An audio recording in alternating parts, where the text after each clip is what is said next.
ಪ್ರತಿನಿತ್ಯ ನಾವು ಬಳಸುವ ಹಾಲು ಎಷ್ಟರ ಮಟ್ಟಿಗೆ ಆರೋಗ್ಯಕರವಾಗಿದೆ, ಕಲಬೆರಕೆ ಮುಕ್ತವಾಗಿದೆ ಎನ್ನುವುದನ್ನ ನಾವು ಯೋಚಿಸುವುದಿಲ್ಲ. ನಿಮಗೆ ನೀವು ಬಳಸುತ್ತಿರುವ ಹಾಲಿನ ಕಲಬೆರಕೆ ಬಗ್ಗೆ ತಿಳಿಯಬೇಕಾದ್ರೆ ಟೆಸ್ಟ್ ಮಾಡಿ ನೋಡೋದಕ್ಕೆ ಏನ್ ಮಾಡಬೇಕು ಅಂತ ಹೇಳ್ತೀವಿ ಕೇಳಿ.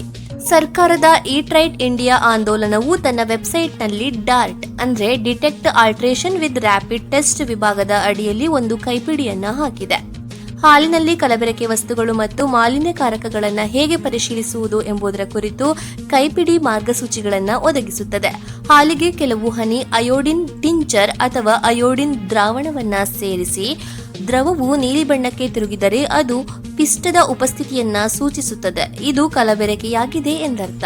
ಇನ್ನು ಬಾಟಲಿಯಲ್ಲಿ ನೀರು ಮತ್ತು ಹಾಲನ್ನ ಸಮಾನ ಪ್ರಮಾಣದಲ್ಲಿ ತೆಗೆದುಕೊಳ್ಳಿ. ಹಾಲಿನ ಬಾಟಲಿಯನ್ನ ಬಲವಾಗಿ ಅಲ್ಲಾಡಿಸಿ ಅದು ಸೋಪಿನಂತೆ ನೊರೆ ಬಂದರೆ ಅದು ಡಿಟರ್ಜೆಂಟ್ ಅನ್ನ ಹೊಂದಿರುತ್ತದೆ.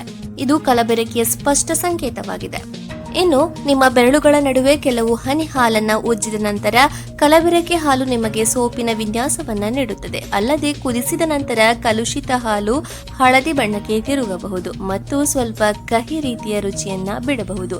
ಈ ರೀತಿಯಾಗಿ ನೀವು ಸಣ್ಣ ಪುಟ್ಟ ಟೆಸ್ಟ್ಗಳನ್ನ ಮನೆಯಲ್ಲೇ ಮಾಡಿ ನೋಡಿ.